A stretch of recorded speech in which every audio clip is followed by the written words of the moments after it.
Aí passamos para os pontos mais técnicos. Os pontos mais técnicos que são acadêmicos e que nós aprendemos bem na nossa casa, que é a Universidade Católica de Angola. eh, os pontos mais técnicos, eu vou falar primeiro de microgestão de empresas. A microgestão de empresas, ela deve ter-se muito cuidado, que é daí onde sai uma boa percentagem das empresas que vão à falência. Por quê? Porque na microgestão toma-se em falha muito facilmente aquilo que é pessoal e o que é da empresa. E eu diria que, como solução inicial para a microgestão, é que os gestores comecem a separar as finanças pessoais das finanças das empresas. Primeiro ponto, separaste. Saiba identificar o que é que tu precisas para produzir. Quando eu digo saiba identificar, é saber o custo exato. Nós temos a contabilidade analítica que vai ver que é uma contabilidade de custos. Saiba identificar o que é que custa produzir o que tu vais vender.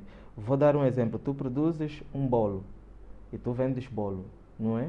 Tu precisas de leite, tu precisas de Açúcar, açúcar, ovos, farinha, farinha, ovo e tudo mais. trigos, a forma, Exatamente, exatamente. gás. Não é? Exatamente. Tu precisas também de uma, se tiveres uma máquina, precisas de uma máquina e tudo mais para bater o bolo para depois vender, certo? Precisas de tudo isso. Se tu falhas na identificação do custo de tudo isso, vais falhar na precificação do bolo que vais vender aos teus clientes. E se falhares, podes num dia vender 50 bolos, mas o teu custo de produção, se foi superior ao valor que tu precificaste para vender, o teu negócio já faliu. Fizeste bolos excelentes, conseguiste bons clientes que te pagaram o bolo, mas tu vês, epá, estou sempre sem dinheiro. Onde é que está o dinheiro? O dinheiro vai para onde? Não precificaste bem, então já falhaste. Então, analise muito bem como vais identificar os custos de produção do que vais vender. Primeiro ponto. Segundo ponto, aliás. Segundo ponto. Nesse ponto da precificação, nós aqui em Angola temos muito hábito de dobrar o preço, não é? Por exemplo, se eu comprei a 100, se eu vender a 200, para mim é o lucro, não é?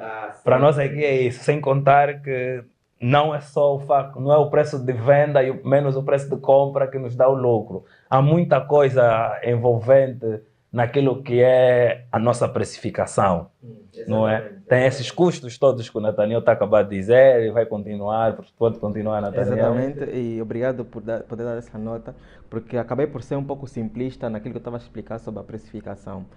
Aqui, a precificação, quando olhar dessa forma, que é para os revendedores, não é? Os revendedores muito facilmente olham para um produto que vão para o mercado do 30, encontram lá bananas a 100 kwanzas e vêm aqui revender a 300 kwanzas. Para precificar isso, ele tem que perceber o seguinte: a deslocação dele de casa para o 30 teve um custo. Esse custo tem que entrar na margem.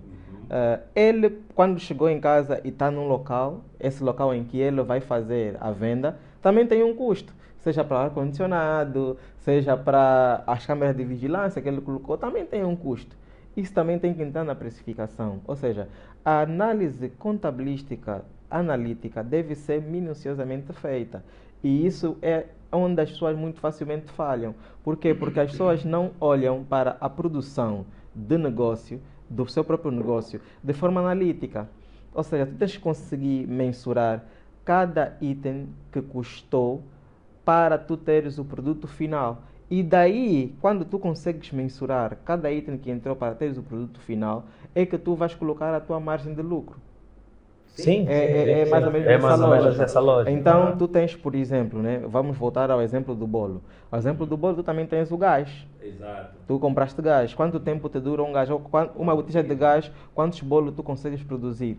Fazes a divisão por aí. Tu precisas de água, por exemplo. Quantos litros de água tu precisas? Água também paga-se. Eletricidade, se tu estás num espaço arrendado, tens que pagar eletricidade, também tens que pagar a renda. Então, tu tens que conseguir tirar uma percentagem mínima, ou seja, daquele todos os pontos de produção e aquilo impactar no produto final, e só aí incluis a tua margem para conseguir precificar de forma correta. E quando tu precificas de forma correta, aconteça o que acontecer com a instituição, muito dificilmente tu vais à falência. Ou seja, aqui tem empresas que são resilientes e existem há muito tempo porque são criteriosas e são exigentes com a precificação. Basta uma condição de mercado mudar, ou seja, voltando ao exemplo do bolo, se o preço da lata de leite subir para 2.000, a percentagem que subiu, ele vai subir também no preço do produto final. Ou seja, no final das contas, ele como o empresário, ele nunca vai sair a perder porque vai sempre conseguir identificar uma variação no preço de produção e incluir aquilo no produto final para garantir que está sempre a vender na margem correta.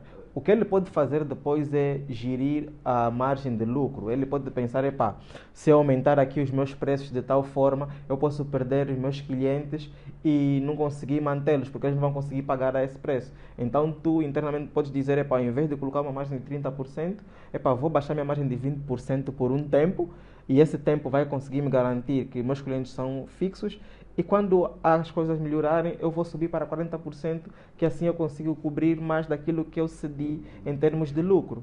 Então, esse tipo de jogo, esse tipo de análise é muito importante para o próprio empresário. Ele tem que perceber o que lhe custa produzir e quanto é que ele vai ganhar em termos de retorno para poder precificar efetivamente bem o seu produto. Bem, nós aqui também falamos um pouco que o empresário não tem que ser tudólogo. Exatamente. Nós aqui não estamos a dizer que o empresário é obrigado a saber fazer isso. Atenção. O que nós estamos a dizer é que o empresário precisa de saber que isso se faz e tem que ser feito. Exato. É o que a gente está a dizer aqui. Por isso parte muito daquilo de tu teres uma equipa, não é? É como dizem, sozinho tu vais rápido, mas com uma equipa tu vais longe. Exatamente. Então é muito por parte disso também, né, empresário? Tu não precisas ser tudólogo, como falamos no início. Tu não precisas fazer tudo. Contrate pessoas. Vais ver que se calhar tu podes pensar que é um custo que não precisas, mas esse custo de 100 com essa pessoa pode te trazer um lucro de 500, de 1 milhão. Não? Então é bom pensar e deixar de ser os tudólogos. Exatamente.